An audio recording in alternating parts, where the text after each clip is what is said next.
Hello friends, welcome to my channel. आज हम लोग का टॉपिक है फॉलिक एसिड डिफिशियंसी एनीमिया, जिसमें हम इसके काजेज, साइंस, सिम्टम और मैनेजमेंट के बारे में जानेंगे। तो वीडियो के लास्ट तक बने रहिए। जो फॉलिक एसिड डिफिशियंसी एनीमिया होता है, उसको हम विटामिन B9 एसिड एनीमिया के नाम से भी जानते हैं। विटामिन B9 एनीमिया के नाम से भी जानते हैं इसे हम। तो चलिए हम फॉलिक एसिड क्या होता है इसको समझ लेते हैं। फॉलिक एसिड जो होता है फ्रेंड्स, इसके कई फॉर्म होती हैं, जैसे फॉलेट हो गया, डाईटेट्राफॉलेट हो गया। तो जो फॉलेट होता है वो क्या होता है, और जो डाईटेट्राफॉलेट होता है वो क्या होता है, और जो फॉलिक एसिड होता है वो क्या होता है, इन सब के बारे में आज हम लोग जानेंगे। फ्रेंड्स, जो फॉलिक एसिड होता है वो सिंथेटिक फॉर्म में होता है। जैसे हम लोग जानते होंगे कि जो फॉलिक एसिड की टैबलेट आती हैं तो ये सब सिंथेटिक फॉर्म हो गए। और फ्रेंड्स, जो फॉलेट होता है ये हमें नेचुरल फॉर्म में मिलता है। मतलब जो फूड, मतलब जो हम लोग के डाइट्स हो गए या जो हम लोग के फ्रूट्स हो गए, इन सब में जो फॉलेट, मतलब जो फॉलेट के फॉर्म में, नेचुरल फॉर्म में मिलता है।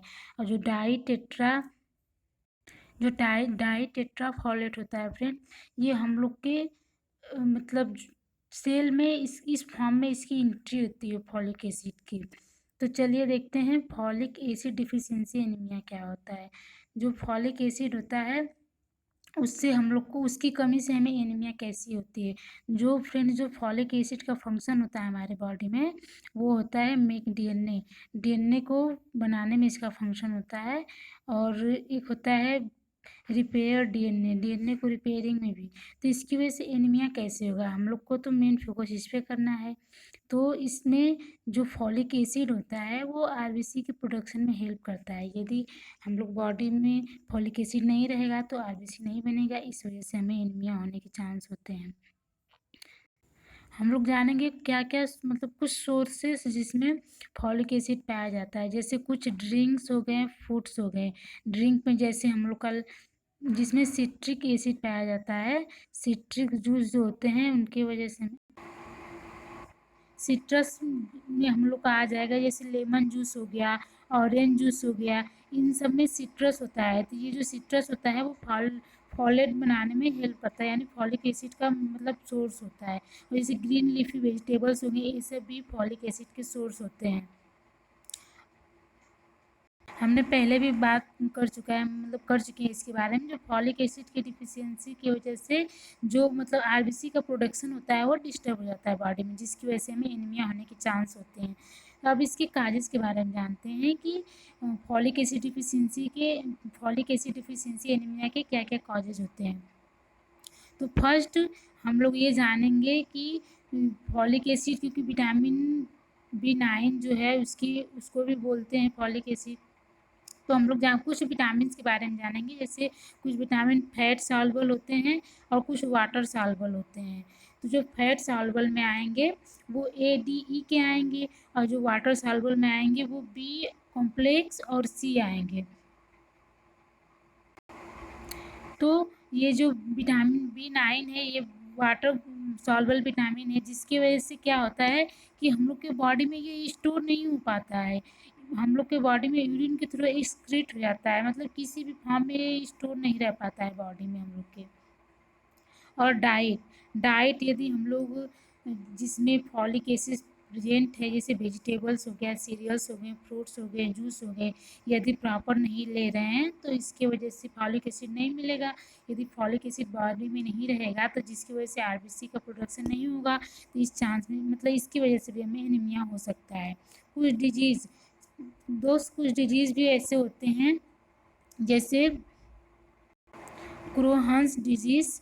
इसमें क्या होता है, जो हम लोग का GI होता है इसमें इन्फ्लामेशन हो जाता है, खासकर जो इंटेस्टाइन होती है हम लोग की, उसमें इन्फ्लामेशन हो जाता है। तो यदि फ्रेंड्स इसमें इन्फ्लामेशन हो जाएगा तो जो एब्जॉर्प्शन है फॉलिक एसिड का वो इंटेस्टाइन, मतलब खासकर स्मॉल इंटेस्टाइन में और कुछ लार्ज इंटेस्टाइन में होता है। तो यदि उसमें इन्फ्लामेशन हो जाएगा तो जो फॉलिक एसिड का है एब्जॉर्प्शन नहीं हो पाएगा, जिसकी वजह से हमें ये फॉलिक एसिड डिफिशिएंसी एनीमिया काज हो सकती है।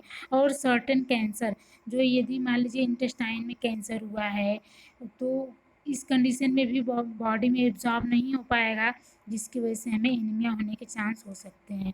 जेनेटिक कैसे होगा, चलिए इसको हम लोग समझते हैं। फ्रेंड्स, हम लोग जानते हैं कि जो फॉलेट होता है वो हम लोग के बॉडी में डाई टेट्रा फॉलेट के रूप में होता है। तो जो जो फॉलेट को डाई टेट्रा फॉलेट में चेंज करता है उसमें एक एंजाइम मतलब फंक्शन करता है जिसका नाम है die tetra folate reductase.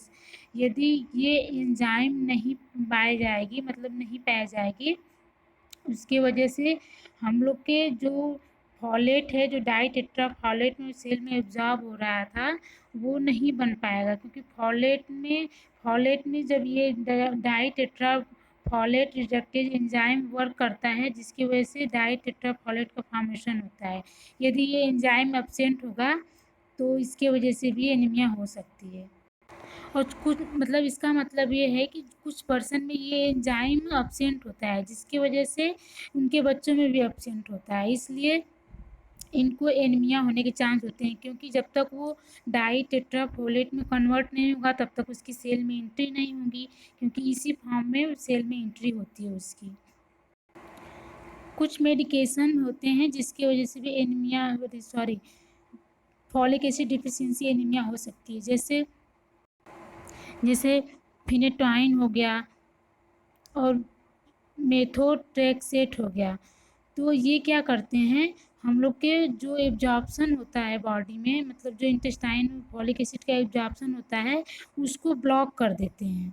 Block करने की वजह से बॉडी में उसका एब्जॉर्प्शन नहीं हो पाता है, जिसलिए ये भी एक कॉज होते हैं फॉलिक डिफिशियंसी एनीमिया के। और एक्सेसिव अल्कोहल, यदि जो पर्सन एक्सेसिव अल्कोहल कंज्यूम करते हैं उनमें भी चांसेस होता है फॉलिक एसिड डिफिशिएंसी एनीमिया के। अब इसके साइन सिम्टम क्या क्या दिखाई देंगे, तो फ्रेंड्स किसी टाइप के भी एनीमिया हो उसमें जो साइन सिम्टम होते हैं वो लगभग सेम होते हैं, लगभग क्या पूरा ही सेम होते हैं, बट उनका जो कॉजेज होता है वो डिफरेंट हो सकता है। जैसे आयरन डिफिशियंसी में आयरन से होगा, फॉलिक एसिड डिफिशियंसी में फॉलिक एसिड डिफिशियंसी एनीमिया होगी, बट उनका जो कॉजेज है वो डिफरेंट होगा और जो साइन सिम्टम है वो सेम होगा, क्योंकि डिजीज़ एक ही हो रहा है, सब में आरबीसी की कमी हो रही है। तो चलिए इसके साइन सिम्टम के बारे में जानते हैं। तो जो फर्स्ट है फटीग क्यों होगा, क्योंकि बॉडी में आरबीसी की कमी है, जिसकी वजह से प्रॉपर ऑक्सीजन बॉडी को नहीं मिल रहा है, जिसकी वजह से उसमें एनर्जी प्रोडक्शन नहीं हो रहा है, इसलिए पर्सन को फटीग होगा।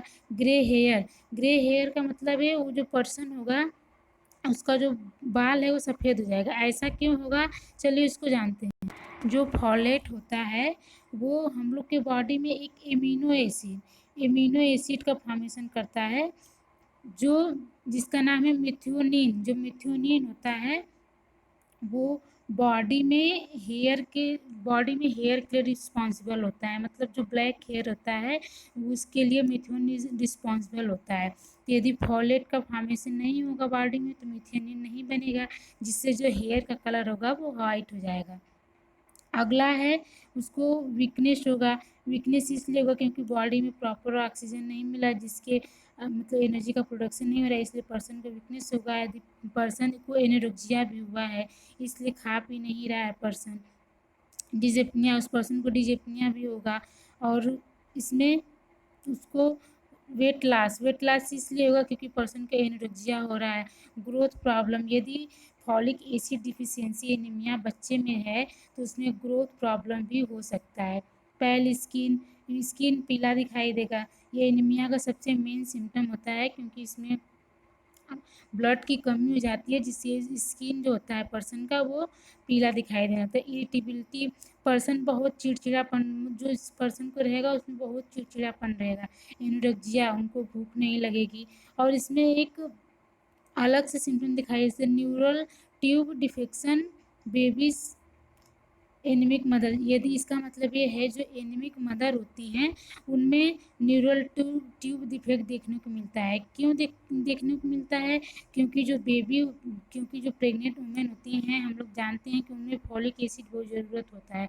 क्यों ज़रूरत होता है? क्योंकि जो फीटस होता है उनके आर्गन के डेवलपमेंट में फॉलिक एसिड हेल्प करता है, इसलिए उनको ज़रूरत होता है। यदि मान लीजिए फॉलिक एसिड एनीमिया मदर को हो गया है तो उनमें प्रॉपर जो फॉलिक एसिड का नहीं हो पाएगा, मतलब जो कमी है वो पूरा नहीं हो पाएगा, तो उसमें जो फीटस है उनमें आर्गन जो डेवलपमेंट प्रॉपर नहीं हो पाएगा, इसकी वजह से उनको न्यूरल ट्यूब डिफेक्ट देखने को मिल सकता है। अब इसका डायग्नोसिस क्या क्या होगा, इसमें हम लोग डायग्नोसिस क्या क्या करवाएंगे। तो फर्स्ट अपन उसकी हिस्ट्री कलेक्शन करेंगे, उसकी past history, present history, medical history, ये सब लेंगे। फिजिकल एग्जामिनेशन में देखेंगे, उसको ऑब्जर्व करेंगे।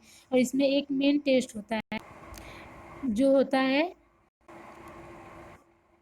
Methyl tetrahydrofolate test. इसमें क्या होता है, इसमें ब्लड में देखा जाता है कि जो मिथाइल टेट्राहाइड्रोफोलेट है वो नॉर्मल है कि नहीं। यदि इसकी कमी होगी तो ये भी इंडिकेट करता है कि बॉडी में फॉलिक एसिड या फॉलेट की कमी है। और इसमें सीरम फॉलेट टेस्ट भी करते हैं, जिसमें हम देखते हैं कि यदि सीरम में फॉलेट लेवल नॉर्मल नहीं है तो इससे ये भी इंडिकेट करता है फॉलिक एसिड डिफिशिएंसी एनीमिया को। जो नॉर्मल सीरम होता है बॉडी में वो 7 नैनो मोल पर लीटर में होता है। यदि इससे कम रहेगा तो ये इंडिकेट करता है कि इसमें फॉलेट की कमी है बॉडी में, जिसकी वजह से फॉलिक एसिड डिफिशिएंसी एनीमिया हो रहा है। अब इसके हम मैनेजमेंट के बारे में बात करते हैं। तो इसको फर्स्ट मैनेजमेंट उसका डाइट ही होता है। इसको डाइट में जो फॉलेट, मतलब जिसमें फॉलेट पाया जाता है उसको रिच डाइट देंगे। तो इसमें फॉलेट में जैसे हम लोग जो बताया, इससे पहले ही बता चुके हैं, जैसे जो जूस हो गए, लेमन जूस या ऑरेंज जूस हो गया, जिसमें सिट्रिक एसिड पाया जाता है, उसमें फॉलिक एसिड का एक अच्छा सोर्स होता है। और ग्रीन लीफी वेजिटेबल्स हो गया, ये सब उनको देंगे। और पर्सन को बताएंगे कि मतलब ओवर कुकिंग और ओवर वाशिंग, क्योंकि इसमें जो विटामिन B9 है वो वाटर सॉल्युबल विटामिन है। यदि उसको ओवर वाशिंग कर देंगे तो वो पानी में डिजॉल्व हो जाएगा और विटामिन उससे निकल जाएगा, तो उससे खाने का कोई मतलब नहीं। इसलिए पर्सन को बताएंगे कि ओवर कुकिंग और ओवर वाशिंग फूड को नहीं करना है। इसमें कुछ सप्लीमेंट भी दी जाते हैं, जैसे सप्लीमेंटेशन दी जाती है, जैसे फॉलिक एसिड टैबलेट, मतलब डॉक्टर प्रिस्क्राइब किए होते हैं तो उनको एनीमिक पर्सन में दिया जाता है। और इसमें जेनेटिक म्यूटेशन, इसमें क्या करते हैं, जो जैसे हम लोग के बॉडी में जो एब्जॉर्प्शन हो रहा है फॉलेट का, वो डाई टेट्राफॉलेट के फॉर्म में हो रहा है, तो हम उसको डायरेक्ट ही डाई टेट्राफॉलेट में जेनेटिक म्यूटेशन में क्या करते हैं, डायरेक्ट ही पर्सन को डाई टेट्राफॉलेट देते हैं जो सीधे उसके सेल में जाए। इस फॉर्म में सेल में जाता है, इसलिए इसको इस फॉर्म में डायरेक्ट देंगे ताकि उसके सेल में एब्जॉर्ब हो जाए और जो कमी है फॉलेट की या जो डाई टेट्राफॉलेट की वो उसका पूरा हो सके। Thank you friends. यदि आपको वीडियो पसंद आया है तो मेरे चैनल को सब्सक्राइब करें, वीडियो को लाइक करें, और यदि आपको कुछ प्रॉब्लम है तो कमेंट बॉक्स में ज़रूर बताएं। Thank you.